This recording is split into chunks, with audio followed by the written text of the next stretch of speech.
नमस्कार दोस्तों, मध्यकालीन भारतीय इतिहास के अंतर्गत आपका पुनः स्वागत है। मध्यकालीन इतिहास में हम सल्तनत काल को पढ़ रहे थे और सल्तनत काल के अंतर्गत आज हमें विजयनगर साम्राज्य की बात करना है।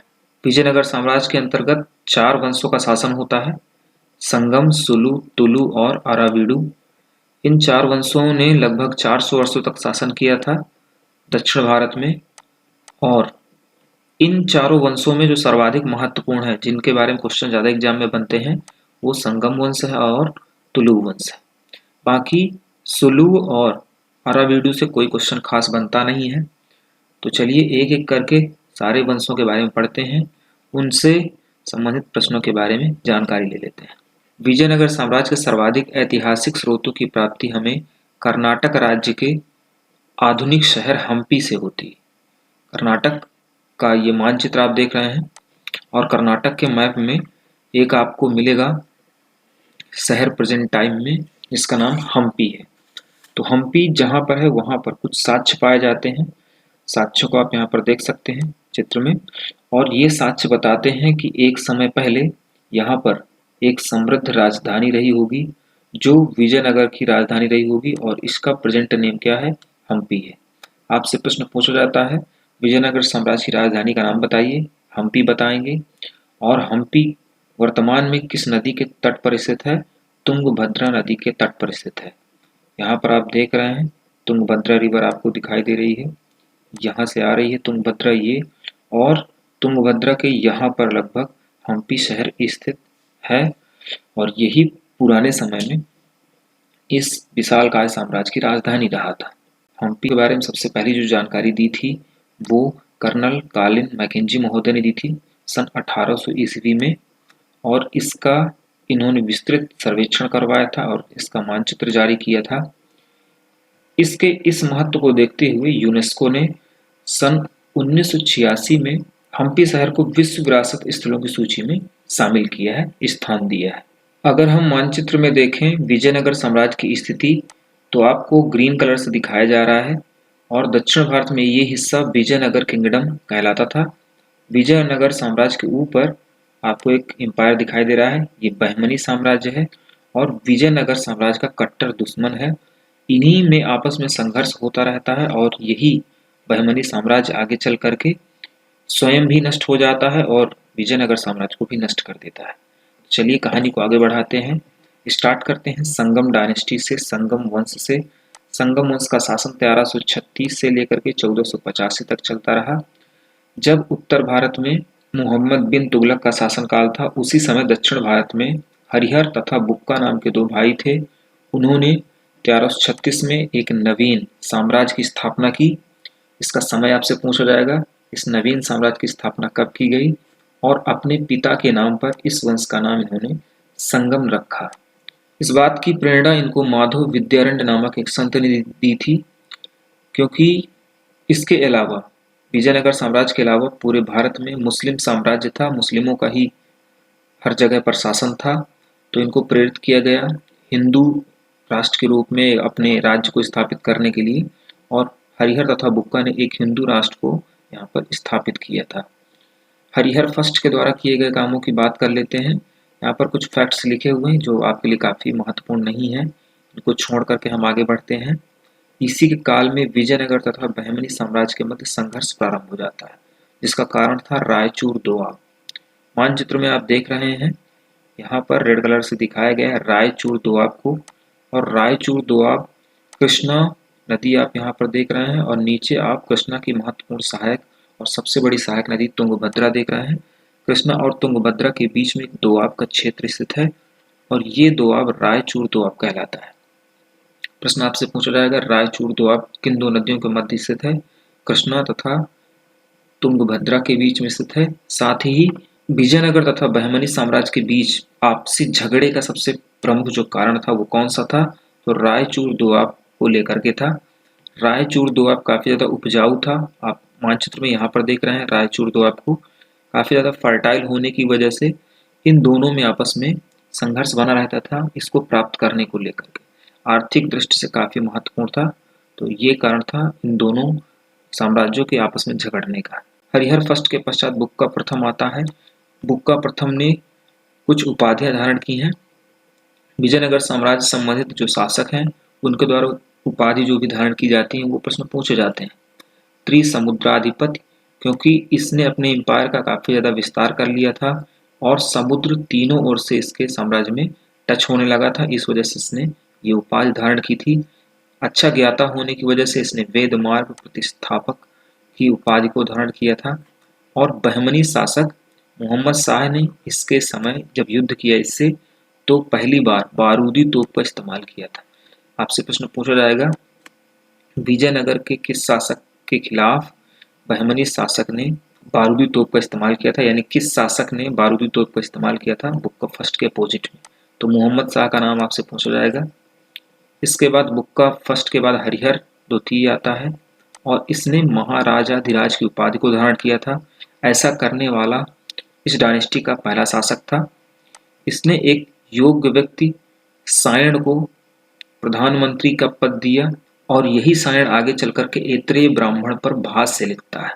ऐत्रेय ब्राह्मण क्या है? एक प्रकार का ब्राह्मण ग्रंथ है जिसको हम प्राचीन भारत के इतिहास में पढ़ेंगे और उस पर टीका लिखने का काम इन्होंने किया था। किसने? सायण ने। इन्हीं के समय में इरुगाथा नामक एक जैन विद्वान है, इन्होंने युद्ध नीतियों पर आधारित एक किताब लिखी है। किताब का नाम है नानार्थ रत्नमाला।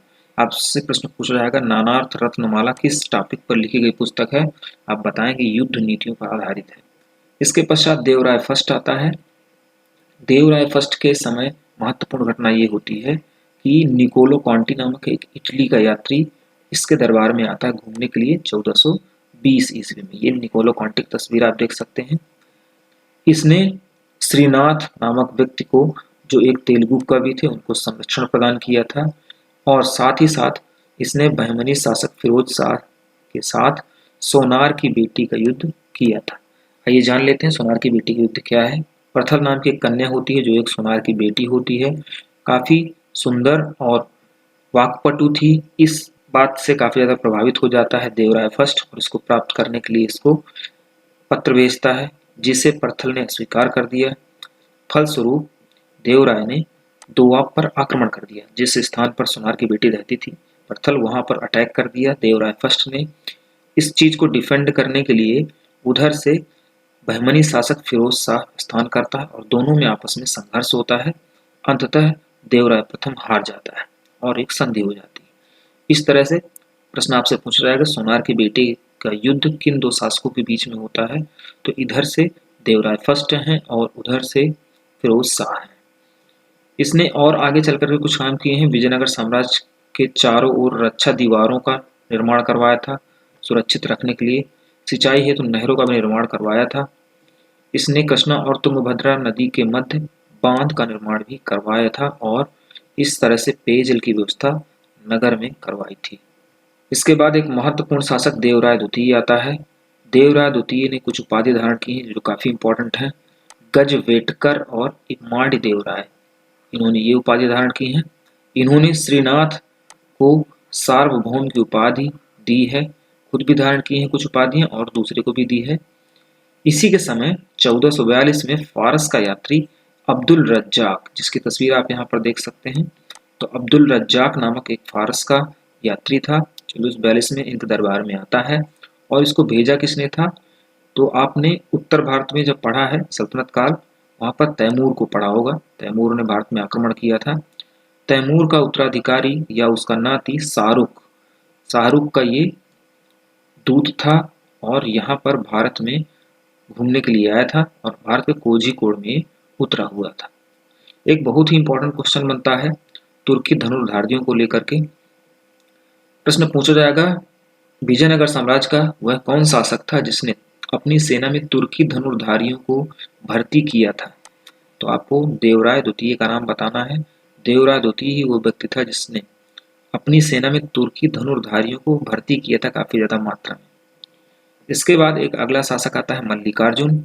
इसे प्रौढ़ देवराय के नाम से भी जाना जाता है और इसके समय में पुर्तगाली यात्री फर्नाओ नूनिज 1450 ईस्वी में भारत आता है। ये नूनिज की तस्वीर है, आप देख रहे हैं। और न्यूनिज आकर के भारत में एक महत्वपूर्ण काम ये करता है, इसने भारतीय महिलाओं की स्थिति का वर्णन किया है, भारत की महिलाओं की कंडीशन कैसी है।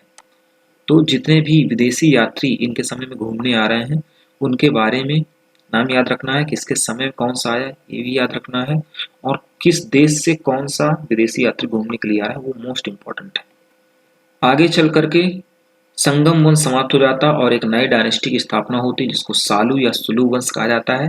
हालांकि इससे कोई क्वेश्चन बनता नहीं है, हमें इसके बारे में नहीं जानना है। सालू वंश के बाद तुलु वंश प्रारंभ होता है। कई छोटे छोटे शासक आते हैं और इनका सर्वाधिक महत्वपूर्ण शासक कृष्णदेव राय आता है।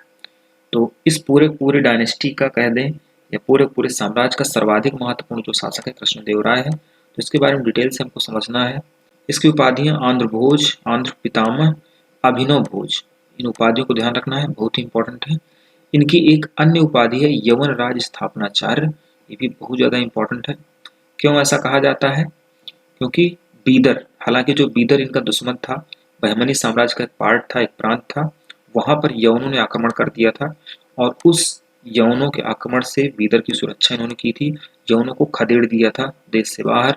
इस वजह से इन्हें यवन राज स्थापनाचार्य के नाम से जाना जाता है। इनके समय में दो विदेशी यात्री आते हैं, बहुत ज़्यादा पूछे जाते हैं क्वेश्चन। डोमिंगो पायस या डोमिंगो पेस भी कह सकते हैं, तस्वीर देख सकते हैं, और दुआर्ते बारबोसा, ये तस्वीर आप देख रहे हैं। ये दोनों लोग कहाँ से आए थे? दोनों लोग पुर्तगाली थे और दोनों लोग कृष्णदेवराय के दरबार में भारत आए थे। इनके समय स्थापत्य को लेकर कुछ काम हुआ है। इन्होंने अपनी पत्नी के नाम पर हासपेट नगर की स्थापना की। हासपेट जैसा कुछ नाम रहा होगा इनकी पत्नी का। साथ ही साथ अपनी माँ के नाम पर नागलपुर नामक नगर की स्थापना की। इन्होंने प्रसिद्ध बाला वेंकटेश मंदिर, तस्वीरें आप देख रहे हैं, इसके निर्माण को लेकर के काफी ज्यादा धन दिया था। हालांकि निर्माण इसका पहले ही हो चुका था, काफी पुराना मंदिर था, लेकिन इसका विस्तार इन्होंने करवाया था। कृष्णदेवराय ने मंडपम और गोपुरम नामक कुछ स्ट्रक्चर बनवाए और इनको बनवाकर अपने साम्राज्य की राजधानी को काफी ज्यादा सुंदर बनाया। मंडपम क्या होता है? इस तरह की कुछ संरचनाएं होती हैं, इनको मंडपम कहा जाता है। और मंदिर का जो मुख्य द्वार होता है उसमें इस तरह का जो स्ट्रक्चर होता है इसको हम गोपुरम के नाम से जानते हैं। तो गोपुरम और मंडपम बनवाने की काफी ज्यादा परंपरा इन्होंने अपने साम्राज्य में स्थापित की थी, एक इस चीज की नींव रखी थी। साहित्य को लेकर के सर्वाधिक प्रश्न पूछे जाते हैं इनके समय में। ये स्वयं भी विद्वान था और विद्वानों को इन्होंने संरक्षण प्रदान किया था। स्वयं इन्होंने क्या काम किया था? इन्होंने अमुक्त माल्यद नामक तेलुगु भाषा में एक पुस्तक लिखी थी और ये पुस्तक राजस्व प्रशासन पर आधारित है। वहाँ की भाषा में राजस्व प्रशासन को अठवने कहा जाता है। प्रश्न पूछा जाएगा अमुक्त माल्यद किसकी रचना है, किस भाषा में है और किस टॉपिक पर लिखी गई है, आप बताएंगे। इनकी एक अन्य रचना है, तेलुगु के अलावा इन्होंने संस्कृत का भी ज्ञान रखा था और संस्कृत भाषा में एक नाटक इन्होंने लिखा, जाम्बवती कल्याणम।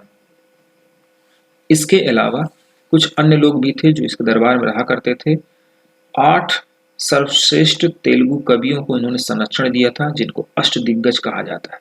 आपसे प्रश्न पूछा जाएगा अष्टदिग्गज कौन थे, तो आप बताएंगे। तेलुगु साहित्य के 8 सर्वश्रेष्ठ कवियों को अष्टदिग्गज कहा जाता है और इनको संरक्षण किसने प्रदान किया था? कृष्णदेव राय ने। इन 8 कवियों की वजह से काफी ज्यादा तेलुगु भाषा का विस्तार होता है दक्षिण भारत में और इस वजह से इसके टाइम पीरियड को तेलुगु साहित्य का क्लासिकी युग कहा जाता है या तेलुगु साहित्य का स्वर्णकाल कहा जाता है। चलिए आइए जान लेते हैं इन 8 के बारे में। इन 8 का जो लीडर था उसको अल्लसीन पिड्डना कहा जाता है और इसने भी कुछ रचनाएं लिखी हैं। अल्लसीन पिड्डना ने, इनकी 2 रचनाएं निम्नलिखित हैं, स्वरोचित संभव तथा हरि कथा शरणम। स्वरोचित संभव, हरि कथा शरणम किसकी रचनाएं हैं? इन्हीं 8 कवियों का जो लीडर था अल्लसीन पिड्डना, उसकी रचनाएं हैं। इसे तेलुगु कविता का पितामह भी कहा जाता है। इस 8 सदस्यों के ग्रुप में एक बहुत ही योग्य व्यक्ति था जिसको आप जनरली सुनते हैं। इसे हम दक्षिण भारत का बीरबल भी कह सकते हैं। दक्षिण भारत में बीरबल की तरह इन्होंने काम किया था। नाम इनका तेनालीराम या तेनालीरामन। इन्होंने भी कुछ महत्वपूर्ण पुस्तकें लिखी हैं। इनकी एक महत्वपूर्ण पुस्तक राघव पांडनीय है और यह अष्टदिग्गज से संबंधित था, आपको बताया गया। यह एक विदूषक था, जैसा काम उत्तर भारत में अकबर के दरबार में रह करके बीरबल करता था, हंसाने का काम करता था, वो ऐसा काम यह भी करता था दक्षिण भारत में। कृष्णदेवराय के अन्य कामों को जान लेते हैं। इसने एक महत्वपूर्ण काम किया था, विवाह का रजिस्ट्रेशन समाप्त कर दिया था। इससे पहले के शासक कोई भी विवाह होता था तो रजिस्ट्रेशन करवाते थे और उससे टैक्स लेते थे, लेकिन इसने इस चीज को समाप्त कर दिया। एक महत्वपूर्ण काम इन्होंने और किया, कोण बिंदु अभिलेख में इस बात का जिक्र किया कि मैंने 59 वस्तुओं से कर को समाप्त कर दिया है, यानी 59 वस्तुओं से इन्होंने कर समाप्त कर दिया। इस तरह से जनता की भलाई के लिए इन्होंने काम किया। इस घटना का जिक्र इन्होंने अपने कोण बिंदु अभिलेख में किया है। प्रश्न काफी ज्यादा पूछा जाता है, कोण बिंदु अभिलेख का संबंध किस व्यक्ति से है? कृष्णदेव राय का नाम आप बताएंगे। बाबर ने भी इनके बारे में जिक्र किया अपनी पुस्तक बाबरनामा में, और बाबरनामा में बाबर इसे दक्षिण भारत का सर्वाधिक शक्तिशाली शासक घोषित करता है। काफी इंपॉर्टेंट क्वेश्चन बनता है। इसके बाद अब कोई खास शासक नहीं बचेंगे इस डायनेस्टी के। अच्युत देव राय आता है और इसने बीजापुर से एक किले को छीन लिया था, उगदल का किला। इसके बाद इसने एक इम्पोर्टेंट काम ये किया था, इसने नायकरों के अत्याचारों को नियंत्रित करने के लिए महामंडलेश्वर नामक एक पद को सृजित किया था। हालांकि ये इस काम में सक्सेस नहीं हो पाएगा। नायकर व्यवस्था क्या होती है इसको हम चलेंगे अगले वीडियो में समझेंगे, जब हम विजयनगर साम्राज्य के प्रशासन के बारे में पढ़ेंगे। अब समाप्ति की ओर आ गए हैं हम लोग। सदाशिवराय नाम का एक शासक आएगा इस वंश का। नाम मात्र का शासक था, ज्यादा उम्र इसकी नहीं थी और कम उम्र होने की वजह से वास्तविक शासक इसके मामा राम राय बन बैठे। और राम राय ने क्या किया, साम्राज्य की रक्षा के लिए 5 बहमनी राज्यों को आपस में लड़ा दिया।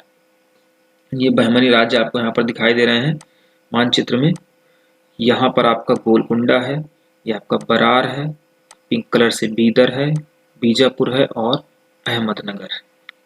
आपस में इनको लड़ा दिया और इसलिए लड़ा दिया कि ये लोग लड़ करके अपना मरते रहें, हम अपना सुरक्षित रहें।